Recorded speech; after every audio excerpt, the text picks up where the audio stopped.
Como resultado do pecado, muitos males passaram a assolar a humanidade.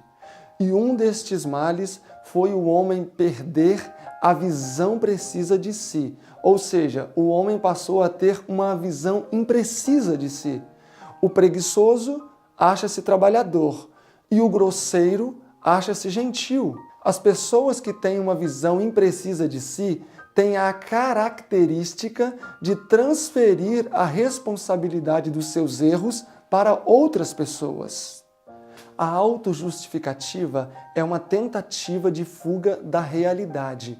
A pessoa não tem coragem de enfrentar os fatos reais da vida e fogem assim da responsabilidade dos seus erros, justificando-se. Na verdade, a autojustificativa é uma tentativa de mostrar para outras pessoas que nós não erramos. E isso podemos detectar na história de Adão e Eva. Adão, quando abordado pelo Senhor, transferiu a responsabilidade dos seus erros a Eva e esta transferiu as responsabilidades dos seus erros à serpente. O meu nome é Silverino Kiel, sou o fundador do IAG.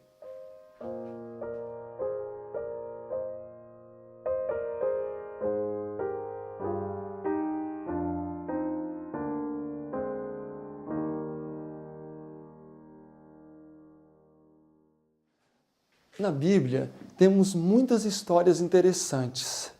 Histórias de pessoas que cometeram muitos erros e ainda assim morreram salvas. Ao passo que temos histórias de pessoas que tiveram menores erros na trajetória da sua vida e perderam a salvação. Nesta oportunidade, eu gostaria de examinar juntamente com vocês a trajetória de dois personagens bíblicos que tiveram muitas semelhanças na sua história, porém os resultados foram diferentes.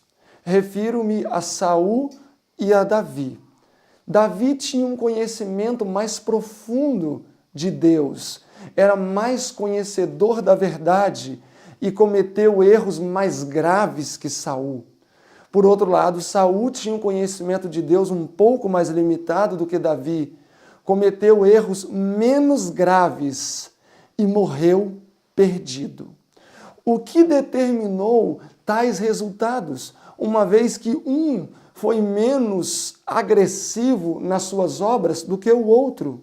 Bom, a verdade é que não existe tamanhos de pecados diante de Deus.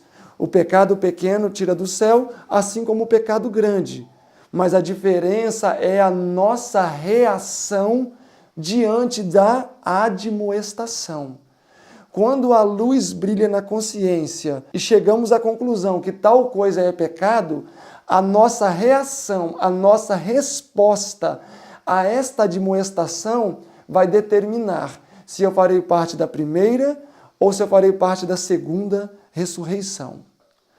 Ao analisarmos a história de Saul, vamos ver que inicialmente, na trajetória de sua caminhada, ele teve um encontro verdadeiro com o Senhor.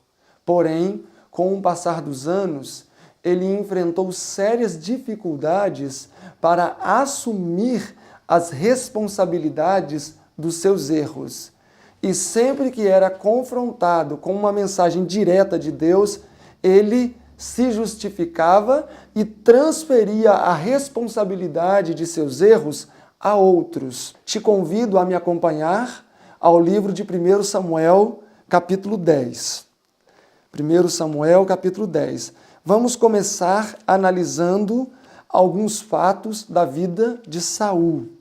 E nós vamos perceber, pelo texto sagrado, que Saul teve um verdadeiro encontro com Deus, porém não foi permanente. 1 Samuel capítulo 10, verso 6.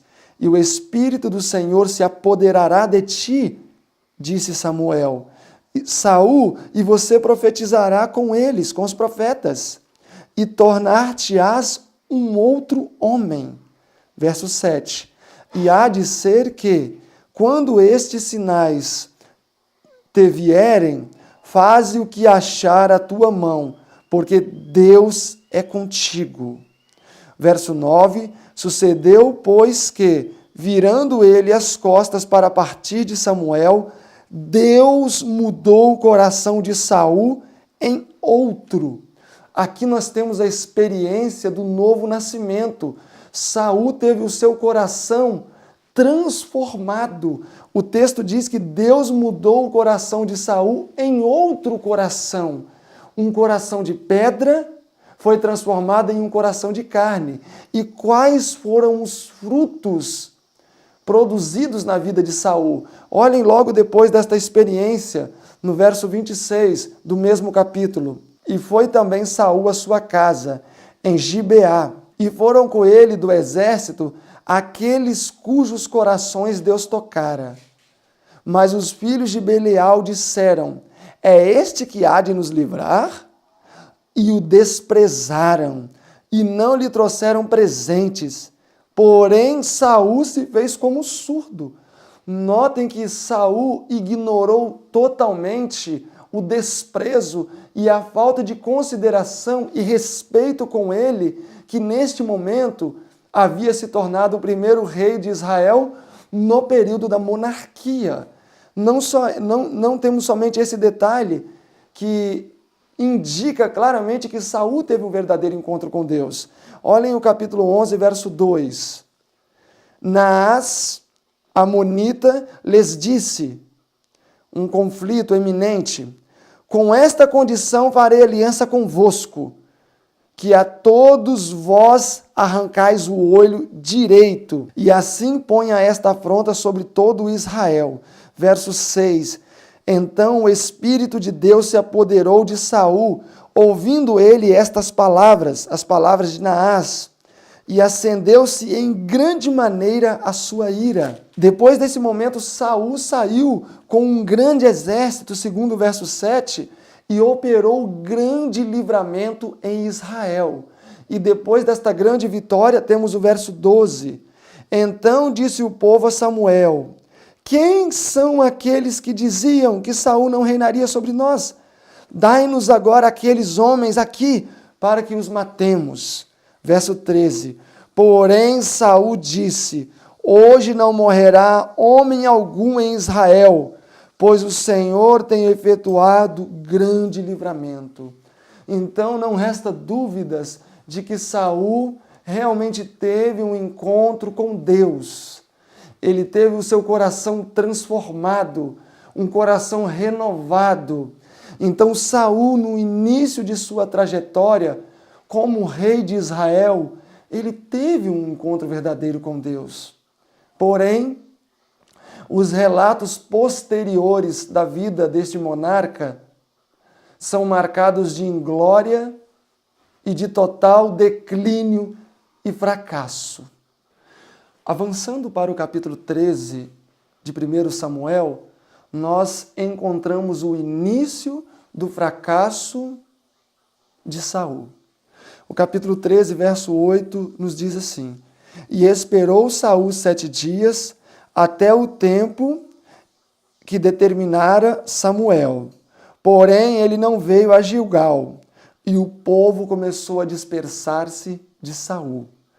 Vale mencionar que o fato de a maioria dos soldados começar a dispersar-se era plano de Deus, pois o Senhor queria dar a vitória a Saul com poucos soldados, assim como ele deu a vitória a Gideão com poucos soldados. Então era plano de Deus que Samuel se atrasasse um pouco, a fim de fazer uma sacudidura naquele grande número de soldados, e Deus daria a vitória a Saul com pouca gente. Porém, Saul não entendeu o plano de Deus. E olhem o verso 9. Então disse Saul: trazei-me aqui um holocausto e ofertas pacíficas. E Saul ofereceu o holocausto. E sucedeu que, acabando Saul de oferecer o holocausto, eis que Samuel chegou, e Saul lhe saiu ao encontro para o saudar, como se ele não tivesse feito nada de errado. Verso 11. Então disse Samuel: Saul, que fizeste? Esta pergunta de Samuel é importante. ela, na verdade, estava incitando Saul a reconhecer voluntariamente o seu erro.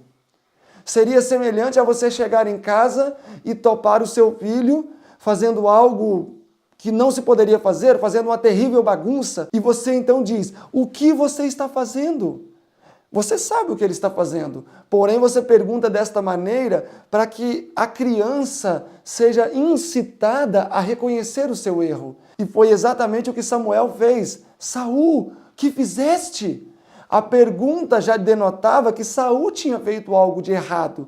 Então o plano de Samuel era incitá-lo a reconhecer voluntariamente o seu erro. Porém, vejamos qual foi a resposta de Saul. Disse Saul a Samuel: porquanto vi que o povo se espalhava de mim, e você não veio nos dias combinados, os filisteus já tinham se ajuntado em Micmas contra nós. Então disse: agora descerão os filisteus sobre mim a Gilgal, e ainda não consultei a face do Senhor. Constrangi-me e ofereci holocaustos.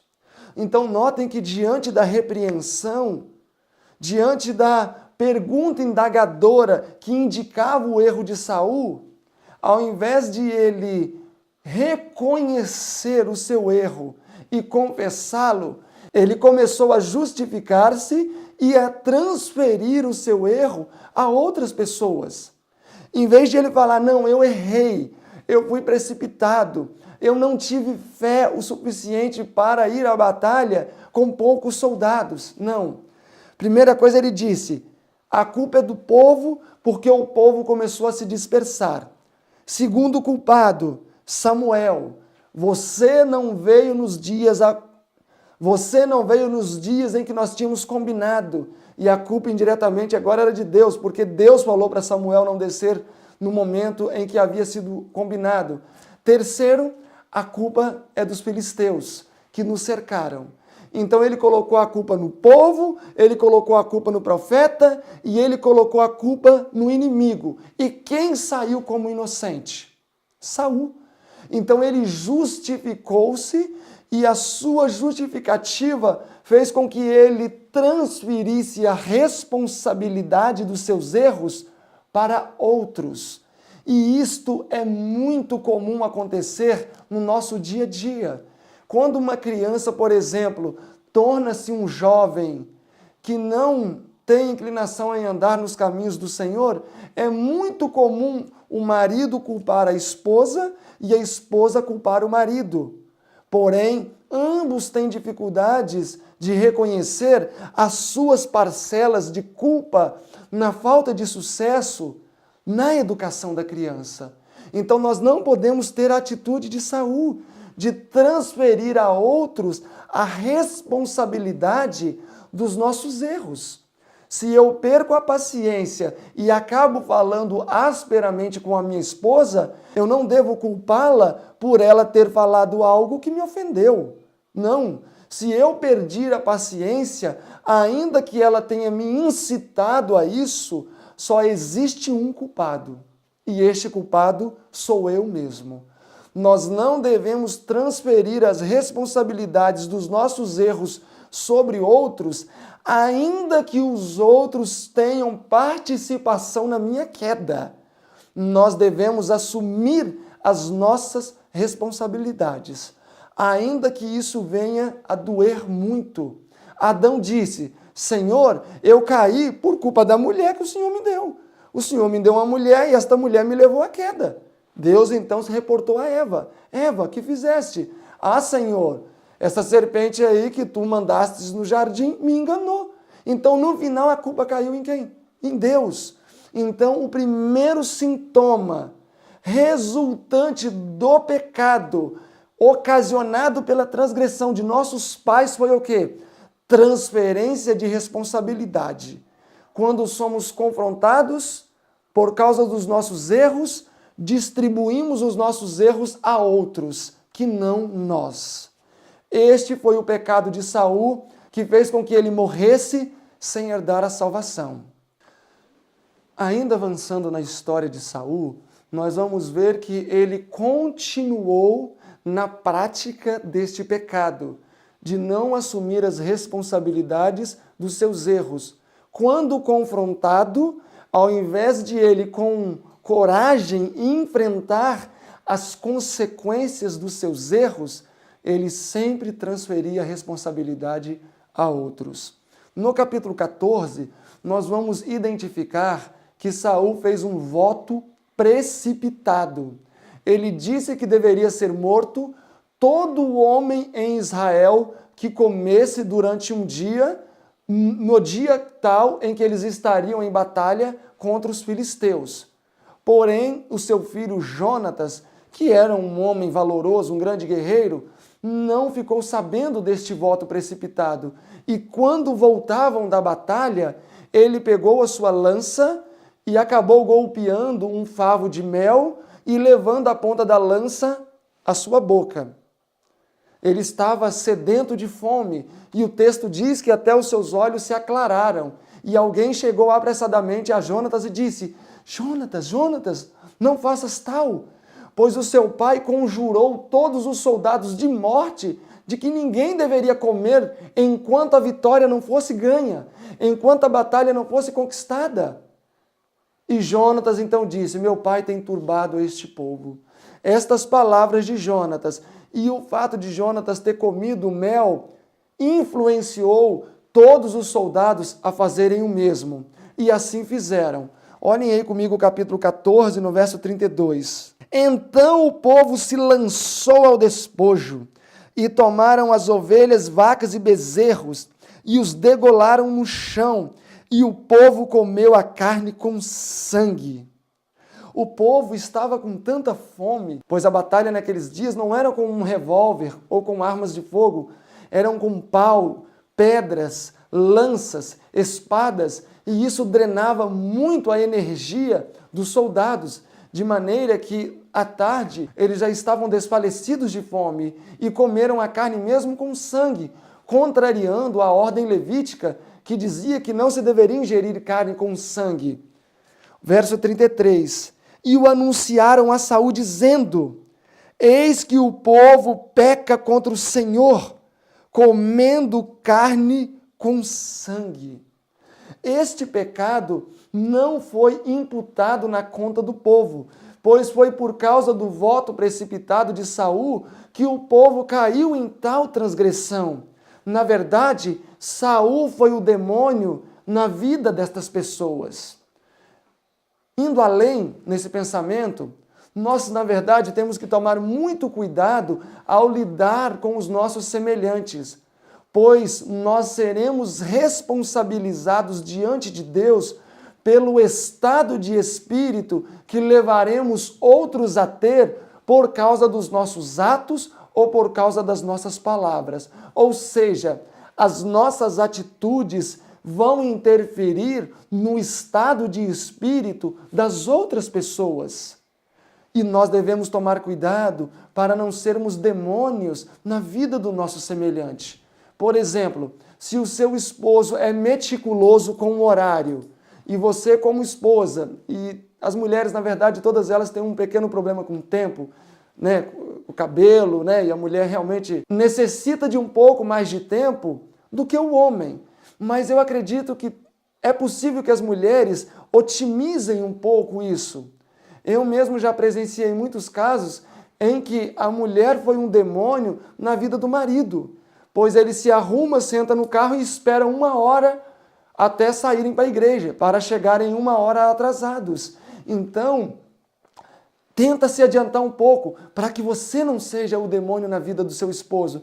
E da mesma maneira, o esposo também não ser a tentação da mulher, levando-a a ter um estado de espírito alterado por causa das suas atitudes. Nós não devemos ser a gasolina no fogo do nosso próximo. Por causa de Saul, o povo acabou comendo carne com sangue. Deus não reprovou o povo porque a culpa foi de Saul. Mas avancemos na história de Saul aqui. A partir do versículo 36, Saul então procura consultar o Senhor para saber se ele deveria ir ou não à batalha. E o verso 37 diz que Deus não respondeu naquele dia.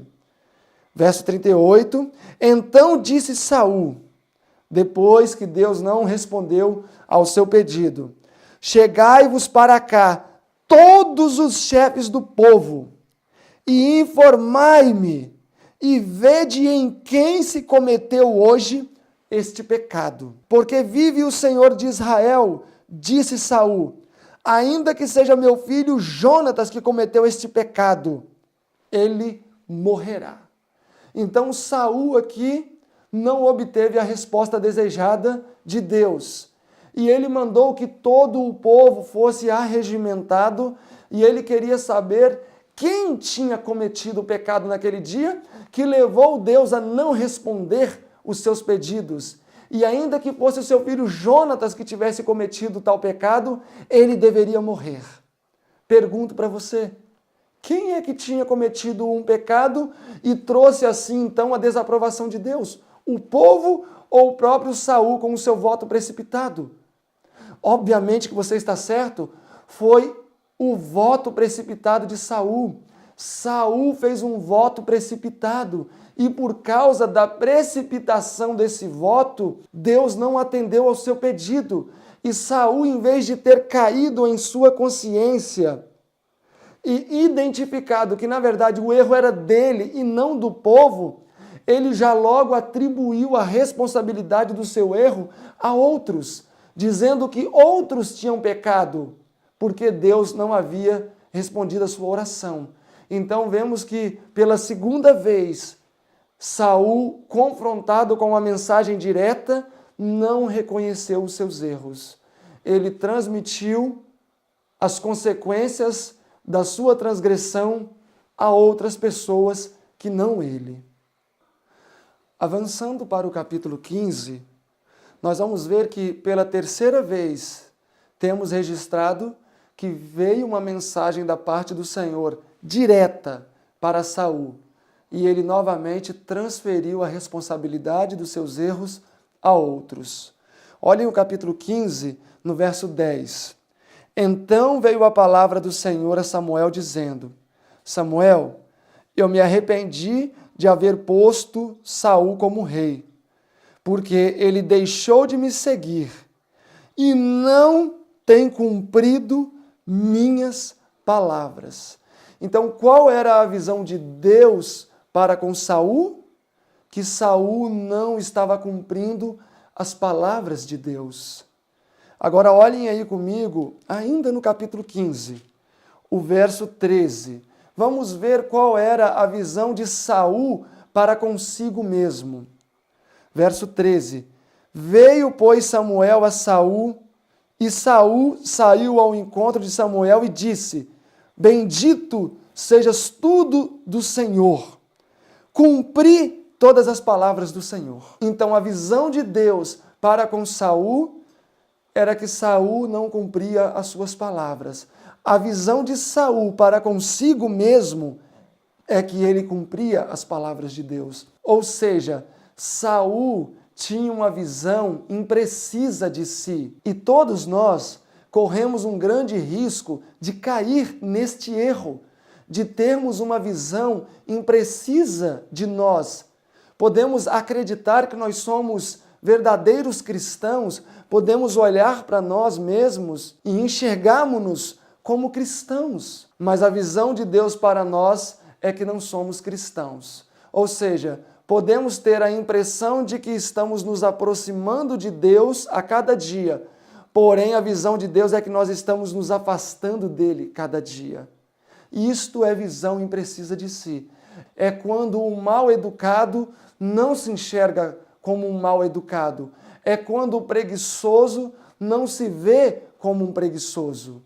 Eu conheci um rapaz, e na verdade era até um amigo meu, e ainda é, que era extremamente preguiçoso. Todos diziam, nossa, fulano é muito preguiçoso, porém ele sempre se achou trabalhador. Isso é muito grave, quando nós não nos enxergamos como nós realmente somos. Então Saul acreditava que ele era um grande religioso, um homem dado as coisas de Deus, porém ele não tinha nada de cristão. E a visão de Deus é que ele estava cada vez mais se afastando dele. Verso 14. Então disse Samuel: que balido, pois, de ovelhas é este que ouço aos meus ouvidos? E o mugido de vacas que ouço? Que é isso? Verso 15. E disse Saul: de Amaleque as trouxeram, porque o povo poupou o melhor das ovelhas e das vacas para oferecer ao Senhor teu Deus, e o resto, porém, temos destruído totalmente. A ordem de Deus para Saul era: elimina tudo, desde mulheres, crianças, animais, tudo. E Saul disse que o quê? E Saul disse o quê? As ovelhas e os animais, o povo trouxe, não ele, o povo trouxe. E no final do verso ele diz o quê? Porém o resto temos feito. Aquilo que eles cumpriram com exatidão do que Deus tivera pedido, ele falou: temos feito, porém as ovelhas e as vacas que foram trazidas, ele botou a culpa no povo, que também era para ter sido destruído. Então, as ovelhas e as vacas, o povo trouxe, o resto temos feito. Agora, vocês acham que Saul iria tolerar a desobediência do povo, permitindo que eles trouxessem contra sua vontade ovelhas e vacas? Obviamente que não. Ele aprovou a atitude do povo e fez parte daquele pensamento de poupar os despojos, as vacas e as ovelhas, com a prerrogativa de oferecer ao Senhor. Mas Deus não tinha pedido o sacrifício daqueles animais. Deus havia pedido para que eles fossem destruídos. E não só isso, Saul também poupou o rei dos amalequitas, Agag. Agora é interessante notar, né? Ele teve tanta misericórdia desse rei pagão e pouco tempo antes queria matar o próprio filho. Não, na verdade ele não estava tendo misericórdia, ele estava transferindo a responsabilidade dos seus erros para outros. Então Samuel continua advertindo a Saul e ele continua se justificando. E no verso 20, é um dos versos principais. Então disse Saul a Samuel: Samuel, antes eu dei ouvido à voz do Senhor, caminhei no caminho pelo qual o Senhor me enviou, e trouxe a Agag, rei de Amaleque, e os amalequitas destruí totalmente. Mas Deus não pediu para poupar Agag, ele pediu para destruir todos. Então notem que, diante da repreensão, Saul começou a listar aquilo que ele havia feito, que o Senhor tinha pedido. Ou seja, ele começou a listar tudo que existia nele de bom. E quantas vezes nós não fazemos isso? Quantas vezes nós não justificamos um erro com as qualidades que nós temos? E tem até pessoas que dizem assim: olha, eu posso ser nervoso, mas eu não deixo de fazer o culto de manhã à tarde, eu não deixo de arcar com os meus compromissos, eu não deixo de fazer as minhas orações. Até como que se estas qualidades fossem espiar o erro. Nós não podemos cair nestes erros, meus irmãos. Quando você compra um carro e faz uma revisão nele, coloca os pneus novos, troca a água do radiador, troca o óleo do motor, troca o filtro, troca tudo e vai para uma viagem. E aí chega lá, o pneu fura. E aí você sai e começa a olhar. Bom, este pneu furou, porém os outros 3 são novos. O radiador é novo. O óleo do motor é 0. Troquei a poucos quilômetros. Nós fazemos isso? Obviamente que não. Nós simplesmente ignoramos aquilo que de bom tem no carro e nos concentramos onde? No problema. E qual é o problema? O pneu furado. Os bons traços do carro não vai consertar o pneu. Nós precisamos nos concentrar no pneu. Da mesma maneira acontece com o nosso caráter. Eu posso ter 100 qualidades, porém estas 100 qualidades não eliminam um defeito do nosso caráter. Não importa que eu seja vegetariano, que eu seja pastor ou ancião de igreja, que eu viva no campo, que a minha veste seja uma veste modesta. Se eu tolero um único defeito no meu caráter, estas qualidades de nada valem. Eu não posso começar a listar aquilo que eu tenho de bom, ignorando aquilo que eu tenho de ruim. Este foi um erro que Saul cometeu. Ele começou a listar aquilo que ele tinha de bom, ignorando assim aquilo que ele tinha de ruim. Seguindo aqui o capítulo, o verso 21 diz: E disse Saul, mas o povo tomou do despojo das ovelhas e vacas o melhor do interdito para oferecer ao Senhor, Deus de Gilgal. Então, quando eram coisas boas, verso 15, temos destruído. Verso 20, eu destruí totalmente. Ele até colocou no singular, né? Eu destruí totalmente a parte em que existia litígio, verso 21, mas o povo tomou do melhor do interdito. Então, tudo aquilo que poderia ser aprovado, eu fiz, eu executei, eu destruí. Aquilo que Deus viria a reprovar, o povo e o povo. Então Samuel repreendeu duramente a Saul. E no verso 22, Samuel disse: Saul, eis que obedecer é melhor do que sacrificar, e o atender ou o obedecer é melhor do que a gordura de carneiros, porque a rebelião é como o pecado da feitiçaria, e a obstinação é como a iniquidade e idolatria, porquanto tu rejeitastes a palavra do Senhor, Saul, ele também te rejeitou a ti, para não seres mais rei de Israel. Verso 24. Então disse Saul a Samuel: pequei, porquanto tenho transgredido a ordem do Senhor. Enfim, Saul reconheceu ou não reconheceu os seus erros? O que vocês acham? Vamos continuar lendo o versículo. Pequei, porque transgredi a ordem do Senhor. Pequei porque temi o povo e dei ouvido à sua voz, a voz do povo. Ele continuou sem reconhecer, porque no momento em que ele reconheceu o seu erro, ele culpou quem pela sua transgressão? O povo. Então chegou um momento em que Deus já não mais poderia falar com Saul. E o que aconteceu? Capítulo 16, verso 14. Eis que o Espírito do Senhor retirou-se de Saul. Não tinha mais nada a ser feito. Não existia mais nada que Deus poderia fazer a favor de Saul. Por quê? Porque todas as vezes que Deus admoestava Saul através dos profetas, ele sempre desviava o seu erro culpando outras pessoas. E esta é uma advertência para nós. Deus, muitas vezes e de muitas maneiras, tem nos admoestado, tem nos repreendido. E nós precisamos ter coragem moral para enfrentar os nossos erros, para encarar os resultados dos nossos pecados.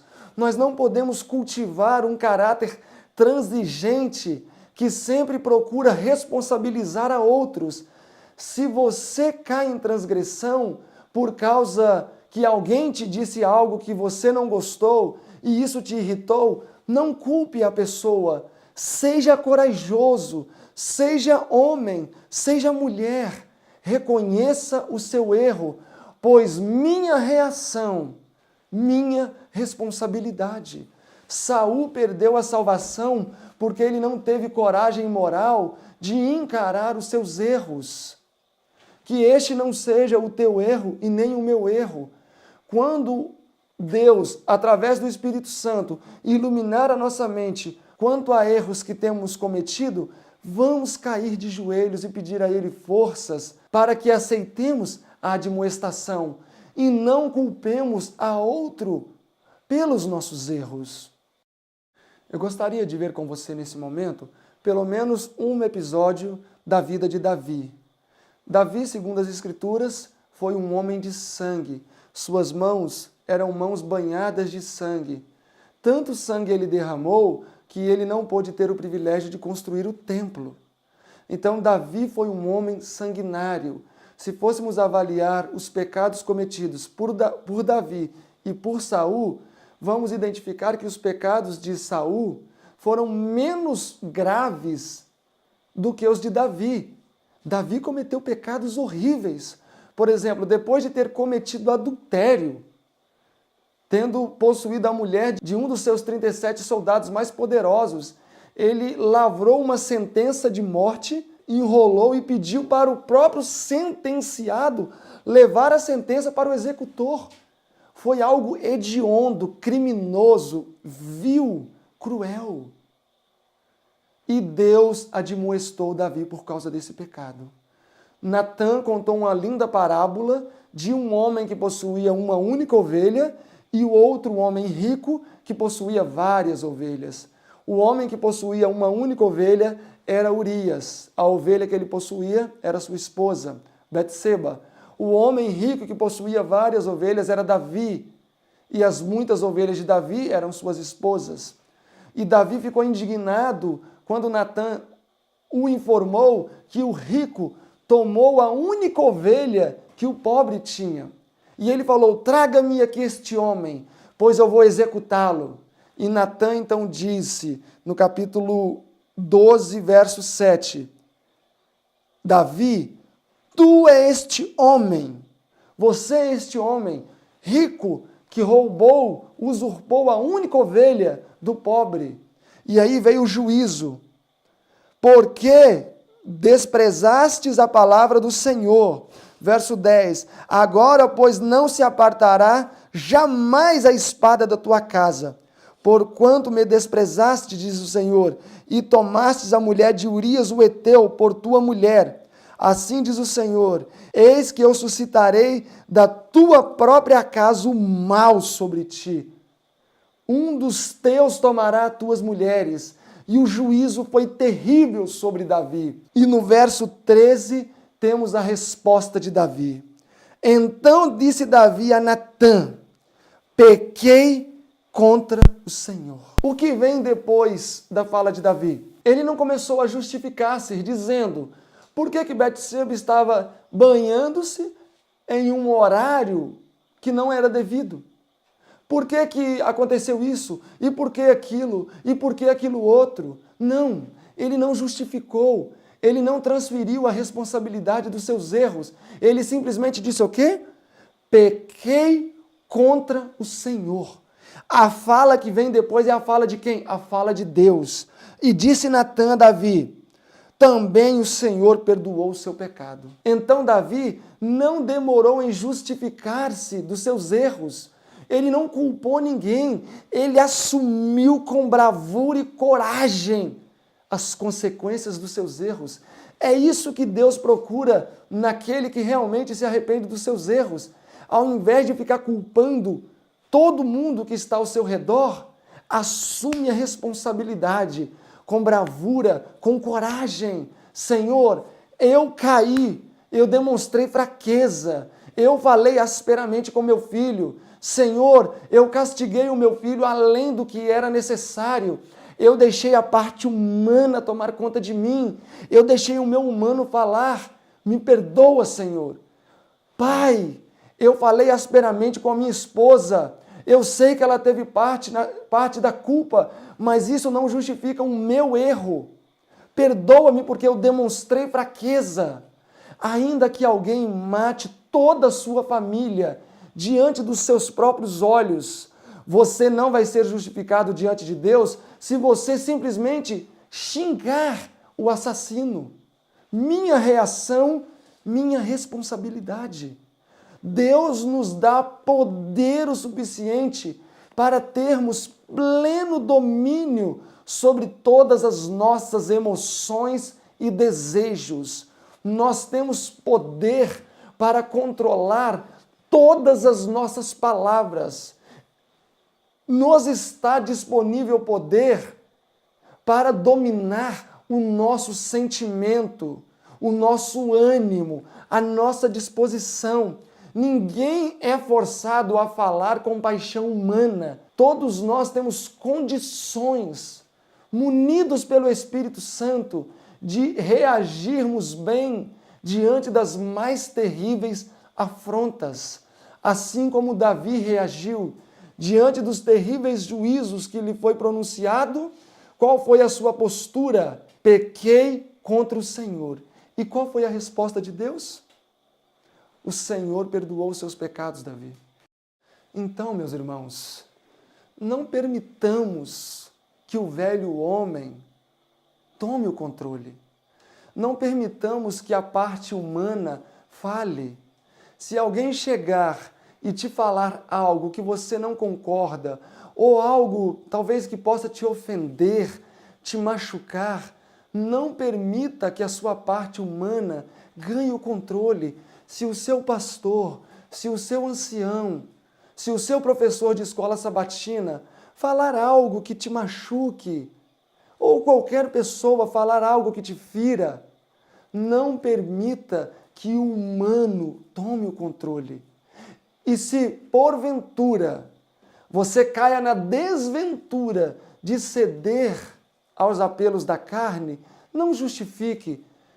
Sabe, dentro desse contexto que nós estamos falando, você e eu, nós devemos banir do nosso vocabulário duas palavras.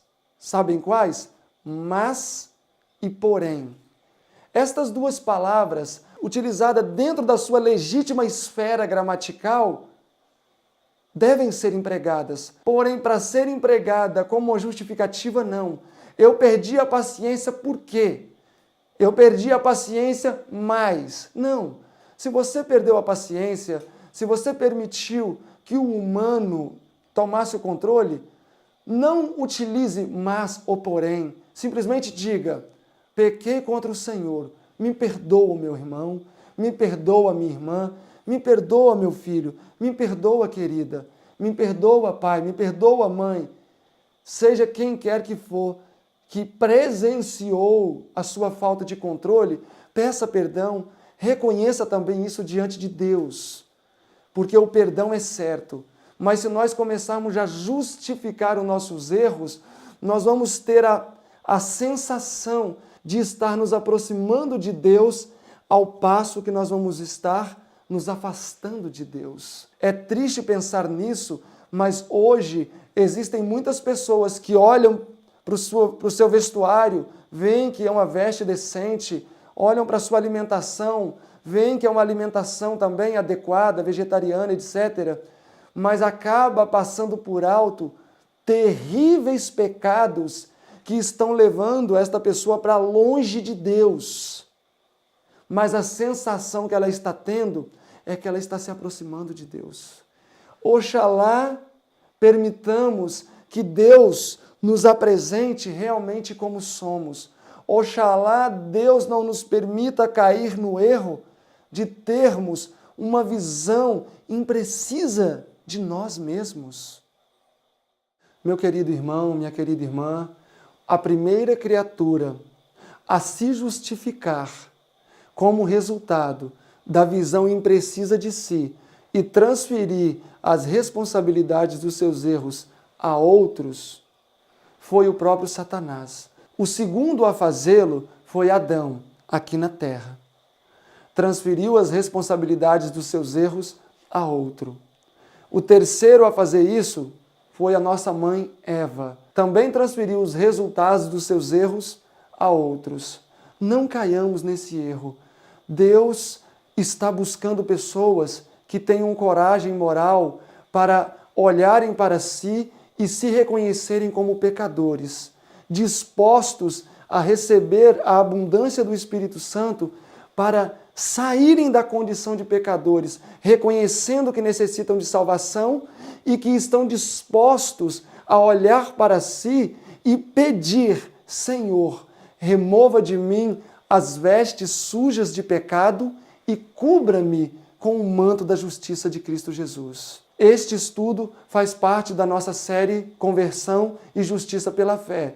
Acreditamos que no decorrer dos estudos, que serão mais ou menos 30, a sua família poderá receber grandes bênçãos.